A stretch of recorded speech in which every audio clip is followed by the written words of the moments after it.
Will you please welcome to the stage, min kollega. Conrad Molden! Conrad Molden. Basically min kollega. Der har vi ham. En mand, som har uhyre svært ved at opholde sig i solen. En mand, der muligvis bliver forvekslet med vampyrer, er til en ekstra i Twilight. Hvem ved, men han er grineren. Og man kan booke ham hen på Be Entertained, som jo egentlig... Derfor siger han min kollega, det er, fordi det er mit comedy-bureau. Her er Peter Werner, Danmarksmester i stand-up, hans show.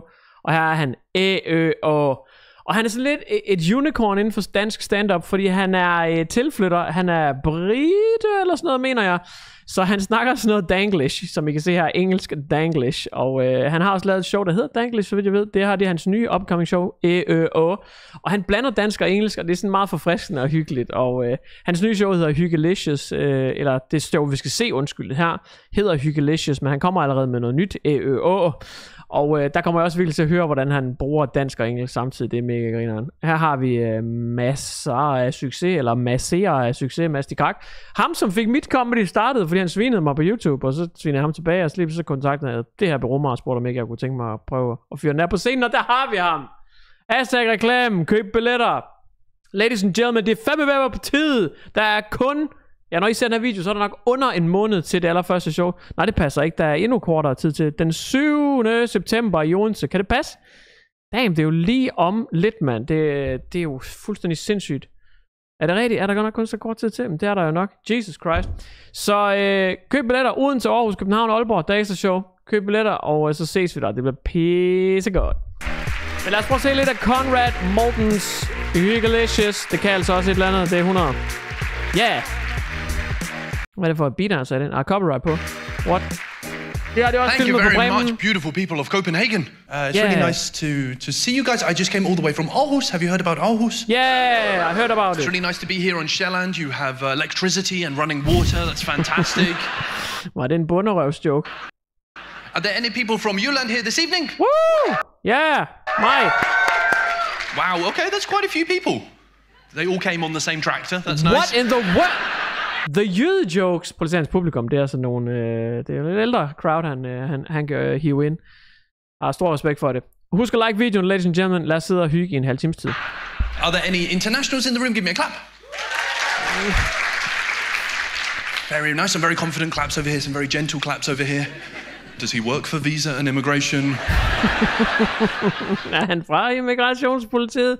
Burde vi klappe, hvis vi er fra Tyskland? Don't worry, I'm from the UK. I'm the most scared person in this room right now. Thank you guys ever so much for coming out this evening. I know that you had to do a terrible thing today, which was go outside to come here. I'm so sorry for you. Is everybody okay? Having been som en introvert kan jeg virkelig forholde mig til det her. Outside today, I'm looking at the face of people like victims. I had to go outside. It's hard now, you know, it's the winter, so things are difficult, it's grey, it's dark, it's depressing, and when you're indoors you feel guilty, so you do go outdoors, and you walk outside and you immediately regret all of your decisions. You know that feeling, why am I outside, this is terrible. The only good reason to go outside is the good feeling of coming back inside. Oh, you know that feeling when you come back inside and it's so warm. Oh, cozy. They have Matador on DVD, it's so good. So nice. Det er eddermame en ældre crowd. Den var aldrig gået til mit publikum, den der i hvert fald. We got Matador on DVD. Det er fandme en gammel reference. Nice.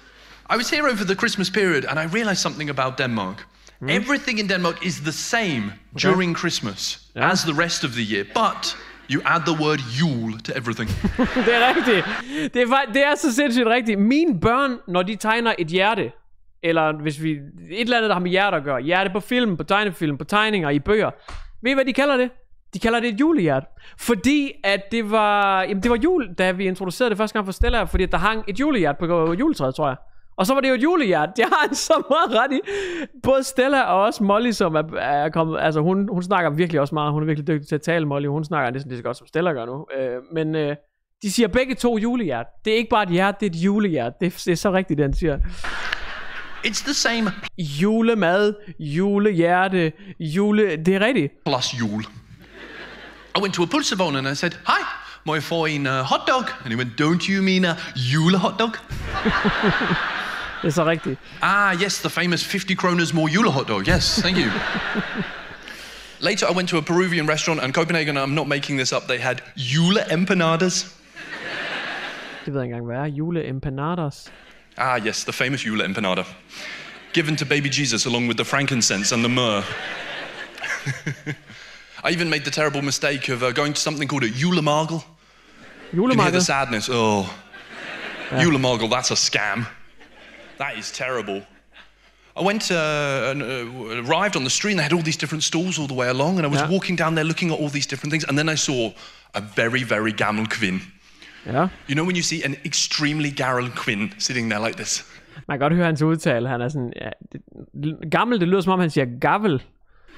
Super duper extra gammel. That's how gammel she was. Gammel, okay. You know that feeling when they're so gammel you want to bring over the scientists? Come. Nærmest som sådan et fossil. I found Grauballermans Bestemor. She's here. Grauballermans Bestemor. So altså han taler jo som en GTA-karakter. Extremely gammel sitting there. She was so gammel that her name had to be Rimor. Rimor. She had that kind of Rimor. Jeg vil faktisk sige, at Rimor har fået comeback. Altså min kæreste, hun følger nogle af de der bloggerskøer der, og der er så mange af dem, nu håber jeg ikke, der er nogen, der føler sig truffet, men hun følger mange af de der blogger. Og jeg siger ikke dem, der har Rimor-børn, de er nogle skører, men jeg kan i hvert fald bare huske, hun har sagt til mig, når hun nogle gange ser de der blogger, at de har fået børn, flere af dem, som hedder Rimor. Hvor jeg bare sådan tænker, what? Det har da fået comeback, for det er virkelig et gammelt navn. Or vibe. Either that or Greta. Greta, you know? ja. Inga, Olga. Her name was Rimor Greta Jensen, and she was sitting there. And behind her she had a cushion, and it was shaped like an owl. And it was wearing a Santa hat. Ja. It was her juleudepude. Juleudepude.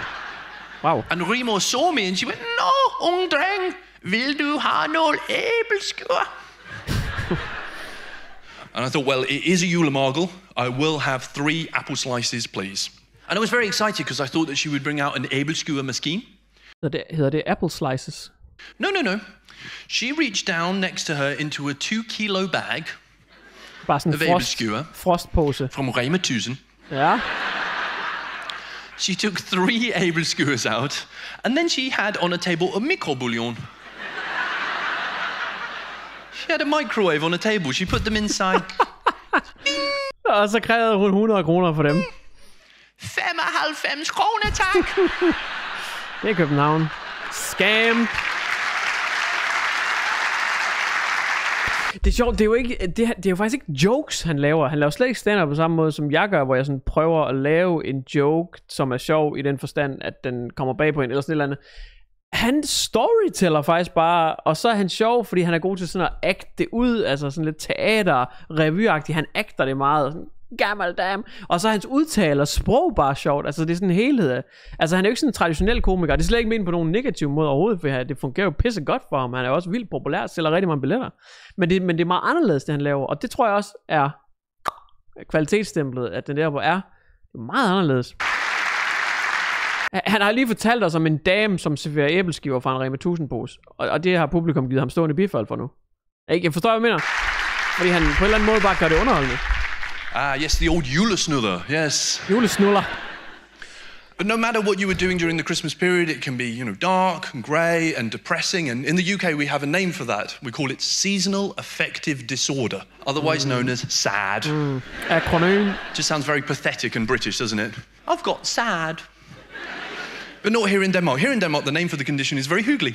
No, vinterdepression. No. I wrote to my boss, I was feeling a bit winter depressed. I wrote him an email and said, do you have any tips to help me through this difficult time? I clicked send and immediately I got an autosvar. And it said, beklager, jeg kan ikke svare lige nu. Jeg er i Thailand. Og så er det. Så må det vente på dit pis, man. Han er i Thailand. Han er over at hygge med nogle ladyboys. I'm only de koster kun 95 kroner, ligesom de der apple slices. kidding. You don't call it vinterdepression. You call it julehygge. Some Danes say to me, wow, Conrad, your Danish is actually pretty good. How long have you lived here? And I say, 10 years. Så er det altså ikke så godt igen. And they go, wow, your Danish is shit. Ja, jeg skulle lige til at sige, hvis du har boet i 10 år, så har du virkelig altså ikke verdens bedste udtale. Men så alligevel, engelsk, det er jo selvfølgelig også et sprog, vi er vokset op med, har brugt hele tiden, så det kan jeg ikke bruge som eksempel. Men hvis jeg så flyttede til Tyskland, kunne jeg så ikke have bedre accent end hans danske?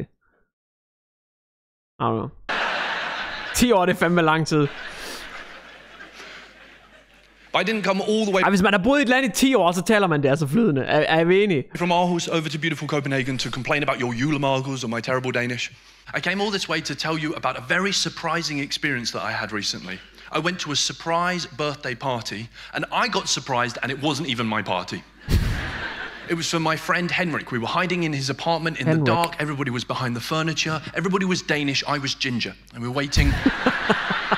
Everyone was Danish. I was ginger. Så dumt. And then the door opened, and Henrik walked in, and Det er sjovt. we jumped out, and we shouted, "Surprise!" in English. Ja, det er faktisk rigtigt. Man siger jo ikke, overraskelse! Det er faktisk rigtigt. Found very surprising. Danish people, apparently that's totally normal that you shout surprise in another language. Det er fandme... Og se, det her han kan med hans danglish, med hans hyggelicious, med hans det de her observationer, som... Det er derfor, jeg tror, det er derfor, at danskere synes, at han er ekstremt underholdende og spændende, fordi at han observerer dumme ting ved os, som vi ikke selv ser. I know you like to steal English words. You have a word for surprise. Yep. I said to my friends, why didn't we shout it in Danish? And they said, we couldn't. The word, it's too long. There is nothing Okay, surprise, det er 2 stavelser. Overraskelse. Okay, det er 5 stavelser. surprising about the Danish word for surprise. Overraskelse! We're hiding in the dark behind the furniture. The door opens. Henrik walks Det er out. sjovt, det er sjovt. Oh, a rascal, sir. Det er sjovt, det er sjovt. Det er fandme en god observation. Det er sjovt. Okay, respekt. That's a good one. I knew you guys were. Hvad er det? Hvem er det, der går på toilettet på forreste række midt under forestillingen? I knew you guys were here. We even had a banner on the wall in his living room that said, surprise birthday party. In English. My Danish friend said, well, you want to write it in Danish? There is not a wall long enough in the world. The Great Wall of China is too short for a rascal's fødselsdagsfest. The Great Wall of China is too short for overraskelses fødselsdagsfest. Hold kæft, det er en god observation. Along the wall and out the window and around the apartment 3 times. Henrik had a good time at the party, though. He had a really nice time, and he said it was a nice surprise for him because he'd had a difficult day, though. Along the wall and out the Der er klippet lidt i det her, er det ikke det? window and around the apartment 3 times. Så her har han sin arm ude. Henrik had a good time at the party. Ja, og han har sin arm ude. Jeg ved ikke, hvorfor jeg går så meget op i det. Jeg tror bare, det er fordi, jeg creator selv. Along the wall and out the window and around the apartment 3 times. Så han står sådan her og facer, hvad der er, hvis du er publikum, det venstre af scenen. Henrik had a Klip, så står han stille, har fjernet hænderne fra mikrofonen og facer, hvad der er det venstre af scenen for publikum. Det kan der være mange grunde til. Det kan være, at han kom ud i en længere random, The Great Wall of China, som ikke var sjov. good time at the party, though. He had a really nice time, and he said it was a nice Det kan også være en irriterende publikum, der opnåede. surprise for him because he'd had a difficult day at work, and it was a nice experience. He said it was like the raisin at the end of the sausage. Is that what you Danish people look forward to? Rosinen i pølseenden. Standing there eating your julehotdog? Nå, din lille rosin dernede. Fandme også en Maybe mærkelig that's udtryk. why it's 80 kroner. Rosinen i pølseenden. He's such a nice guy, Henrik. He's a really sweet guy. He recently helped us move apartment, which was really, really nice of him. Moving apartment in Denmark can be really difficult because the names of the roads are so unbelievably hoogly. Hyggelig. In England, the names of the streets are so boring. High Street, North Road, South End. Okay. I don't know where you live, but if you directly translate it, it definitely means something like Squirrel Muffin Lane. The names of the roads are so unbelievably hoogly. Seriøst? I moved from Blåbærvej to Drømmekagel. Do you know how Drømmekagen, eller hvad fanden sagde han? hard it is to be manly at the bodega? Yeah, moving to Drømmekagel. Yeah. Hvad fanden siger han? Drømmekagevinget, eller hvad fanden siger han? Your streets are they're so sweetly named that it even makes the news not sound even scary. Bad things can happen here in Denmark, and the names of the streets are so hoogly, you're not even scared. I turned on the television, it said TV 2 Nyheder. Og vi har nu breaking news. Okay. En mand er død på Vingummi Bamsegil. Vingummi Bamse hvad? I didn't move to Drumacay-Gill, but I did move to Kelly Hillstein. Kærlighedsstil. Okay. Jeg synes jo faktisk er lidt ærgerligt, at hans danske er så slidt, at man faktisk har svært ved nogle gange at høre punchlinen. Og prøv at tænke, vi sidder og hører det på YouTube med fantastisk lyd i headphones. Publikum ind i en mikrofon igennem speakers i et stort rum, de må da have endnu svært ved at høre det. Men de griner, så de må jo enten bare synes, at han er sjov at se på, eller... Jeg har lidt svært... Der er lige et par punchline her, jeg er lidt svært ved at høre. Love Street in Aarhus, no. And at the surprise birthday party, me and my wife were remembering how we got this place. I found it online, and then I had to have a meeting with my landlord, which it's a very exciting English word, isn't it? I was expecting this man to look like a lord of the land. Nå ja, en landlord, det er rigtigt, ja. Twiddly mustache and a top hat. That was not who I met. I met a vært. En vært. A big guy from Northfyn. En visevært. Too many Eula hot dogs. I arrived at the door and he shook my hand and he said, "Goddag." And I thought, it's been 10 years in Denmark, I'm going to snack us some dansk. Okay. So I grabbed his hand and I went, "Goddag, hvordan går det?" And he looked me Fuck, hans danske er sat med ringen. Hvordan går det? Det må du kunne gøre bedre efter 10 år. in the eyes and he started smiling. Det må være, fordi han har engelsk familie, han snakker engelsk med hver dag. And then he started laughing. And I said, "Oh, is it because you recognize me from television?" What? No. I'm laughing because your Danish is shit. Then he told me something really crazy. He told me that his name was Asmus. Asmus.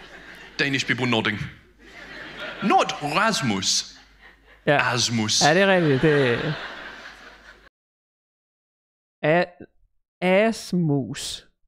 Som i røvmaus, eller hvad? Apparently you can do that here in Denmark. Ja, det kan vi slippe You can afsted just med. take a totally normal name, get rid of the first letter of the name. Ja, What are you, running out of letters? det er rigtigt. I looked at him and I was like, "Your name is Assmouse?" Det er sjovt. Det er rigtigt. Jeg tror faktisk endda, vi har flere eksempler på det. Det kan jeg se, om jeg kommer i tanke om det. And then Assmouse did something really weird. He started Det er ligesom Sofie og Fie. Der har man fjernet 2 bogstaver. breathing in while he was talking. Normally we're breathing out when we're speaking, not here in Denmark. Here in Denmark you have something known as ingressive speech. It's very, very rare. Det nu ved jeg godt, hvad der kommer. Jeg har fandme, fordi det har jeg... Mig og min best buddy Lasse, vi har nemlig haft kvinderne i vores liv. Nej. Nej. Det, hvis man først lægger mærke til det, så er det så dumt. Jeg er It's godt only med here med. and some random tribe in South America. Det er 100 af det.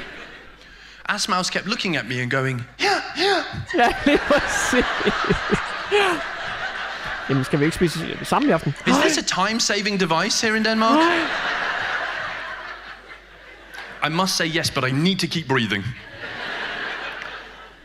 He takes me into the apartment, he shows me around, lovely place, signed the contract. A few days later, I arrived with my wife and my kids and all of our boxes and bags, and I walked in and I flicked on the light switch to turn on the lights in our new apartment. And what happens when you flick the light switch to turn on the lights in your new apartment here in Denmark? Nothing. Total darkness. Like a nice day in Viborg. Stakkels Viborg. And I thought, oh, maybe it's because there's no bulb in the thingy. Ja. There was no thingy. Altså lamp There was no cable-y thingy in the ceiling. You know what? There was a hole in the ceiling. og en lamp. Gone. Ripped out. It looked like a crime scene. I'm looking at that and thinking, oh my God, is this where Vingummi Bamsegil guy hung himself? Det er så fordi de har I said taget to den med. Assmouse, dudes, where are my cables? He said to me, the people who lived here, they took them with them. Ja. Why? Hvis det er en eller anden personlig effekt eller genstand, de har selv sat op eller et eller andet, så må de jo egentlig godt tage den med, ikke? Because the apartment they were moving into, the people took the cables. En kædereaktion. What kind of Danish logic is this? Can we all stop stealing each other's cables?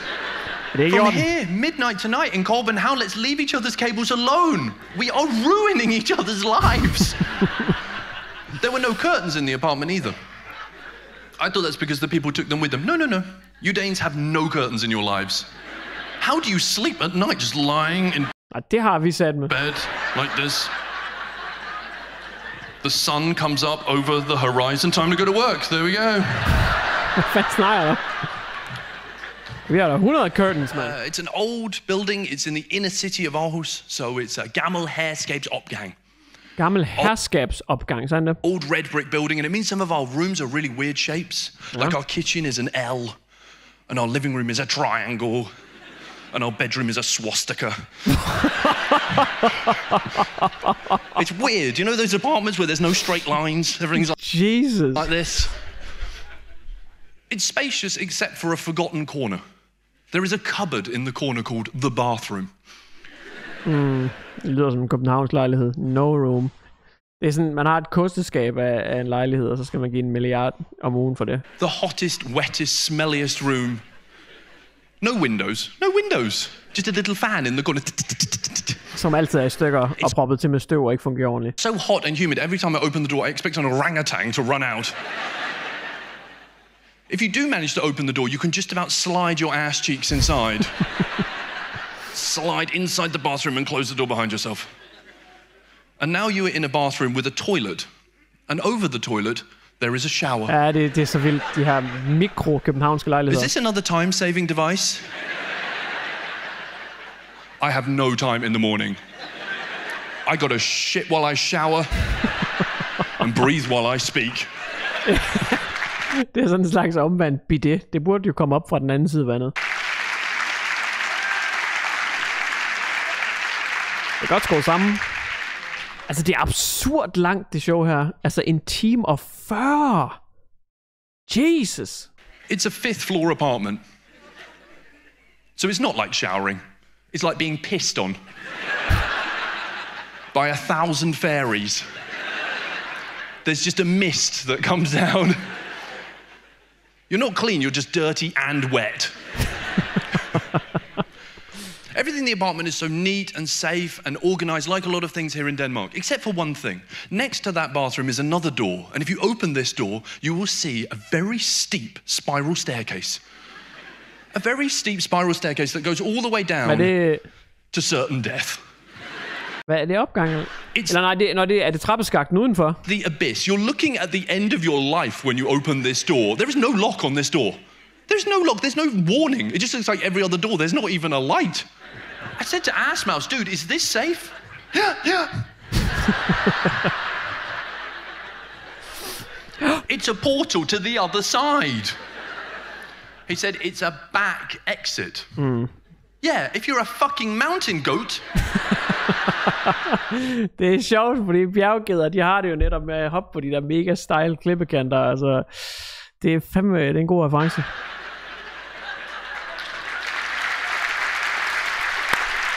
Yep. Good shit. What are your options here? I could safely walk out my front door and get to work. Or I can go this way and break every bone in my body. Your vicevert's name is not Asmus, though. Here in Denmark, your vicevert is called Morten. Every vicevert is called Morten. If your name is Morten, you will eventually become a vicevert. Unless they're very old, and then their name is not Morten. Their name Så er det Rimor. is Knud. Nå. They were actually there before the building was there. They were standing there and they just built the building around. Knud. You're now the vicevert. You don't call them that, do you? You call them the Varmmeister. The Varmemesteren. master of warmth. Where the fuck has he been this winter? Knud is very gammel. Ligesom He's Rimor. married to Rimor Geide Jensen. Ja.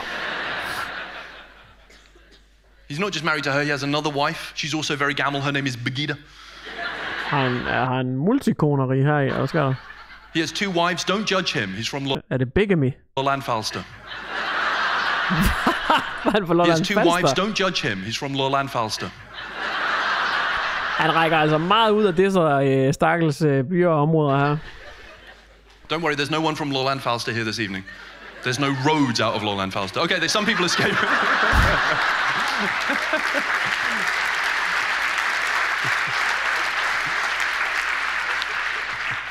They came by horse. If you saw, there was a horse parked outside Bremen Theatre, actually. Oh, it's the Fauster people, actually, yeah.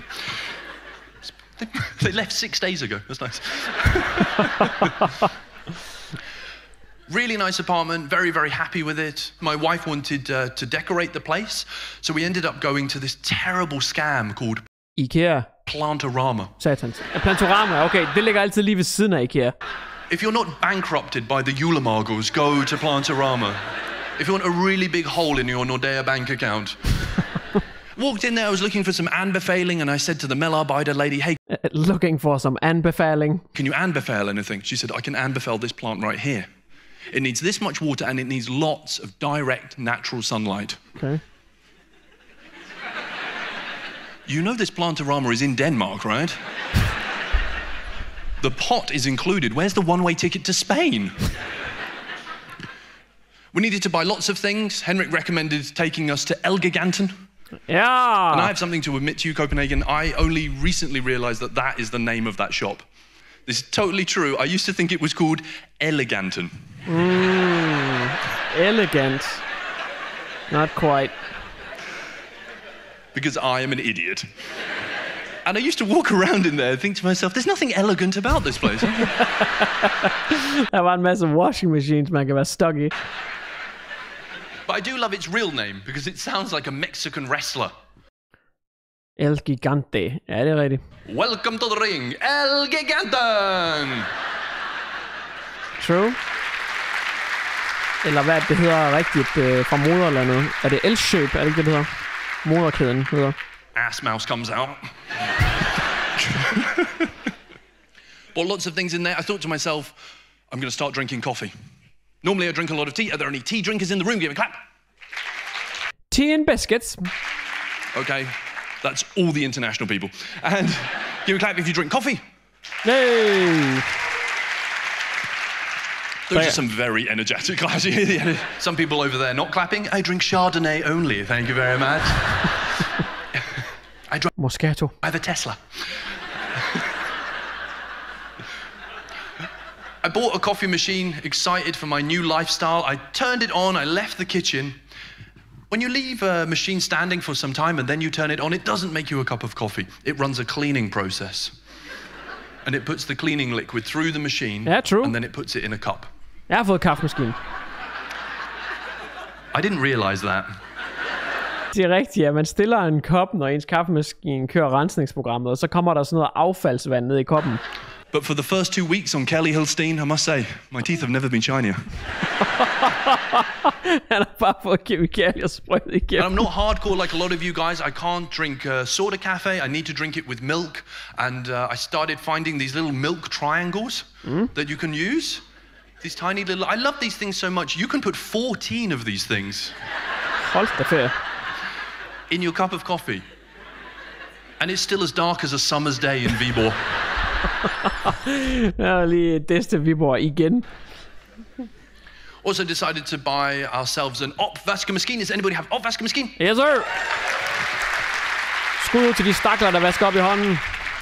Okay, Tesla people clapping really strongly there. My butler uses it every day. I was so excited for it. I was so excited for it because I thought that you could just finish your dinner like this gentleman in the front row who eats stikflæsk med persillesauce for dinner. And you take your stikflæski persillesauce plate and put it directly in the opvaskemaskine. Jeg skal lige skylde den af. But you can't do that. You can't do that. You can't put your stikflæski persillesauce plate directly in the opvaskemaskine. You have to first clean your plate. Yes. You first go to the sink and start cleaning your plate, but not too much. Nej, det er faktisk rigtigt. Fordi man skal jo skylde den af. Men man skal heller ikke skylde den så meget af, at den rent faktisk bliver ren. Fordi så er der ingen grund til at komme den i opvaskemaskinen. Det er fandme... Det er skarpt set. You know that Han har jo ret. feeling as you're standing there cleaning your plate? Fordi man gør det kun lige indtil, at der sådan bare lige er lidt snavs tilbage. Fordi man bliver jo heller ikke ved, indtil den er helt ren. Fordi så er der ingen grund til at komme den i opvaskeren. Så skal man til at tørre den af selv. Det er fandme en god observation. You actually have to stop yourself. You have to stop yourself around 70%. Because you realize, if I keep cleaning this plate, it will be clean. Og så er jeg ikke noget at bruge So min you have maskine to til. stop yourself, and then you put your plate in the opvaskemaskine. Hold kæft, så dumt. And then you think, okay, I'm only going to turn it on when it's full. You look inside, oh, there's loads of room. And that is when you start looking around your apartment. Can this go in the opvaskemaskine? Den skal være fyldt, ellers så gør vi det ikke. True. Jeg vil faktisk sige, at det her det er noget af det bedre observationskomik, jeg har set. Punktum. Ikke bare sådan i den her uge i år. Altså sådan, nu er jeg selv ikke erfaren inden for gamet, men jeg har da set nogle ting hister her. Og jeg synes virkelig, at hans observationskomik er fantastisk. Især fordi han jo netop ser de der ting, danskere gør, som vi ikke selv lægger mærke til. Den der med opvaskemaskinen, den er fandeme spot on. Og hvad var det den anden var, han havde? Hvor man også bare tænker, for satan, den sad den der. Jeg kan ikke engang huske, hvad den anden var, men kæft. Skud ud til ham. Fantastisk, det må jeg bare sige. Jeg håber, I har fået noget ud af det. Vi har kun set 21 minutter, og det er altså en time og 40 minutter langt. Der er billetter til ham, hvis du kunne tænke dig til #. Hashtag reklame, så kan du også købe billetter til mit show, Fatsvag, som starter her i september. Det bliver mega sjovt. Jeg håber, I vil købe en billet. 250 kroner plus gebyr. Man går det egentlig med ekstra showet i Aalborg. Vi har jo fyldt en sal i Aalborg. Nå, det er sgu meget pænt. Vi er ved at godt i gang med at fylde sal nummer 2. Tak fordi I har set den her video. Husk at like den. Vi ses i den næste.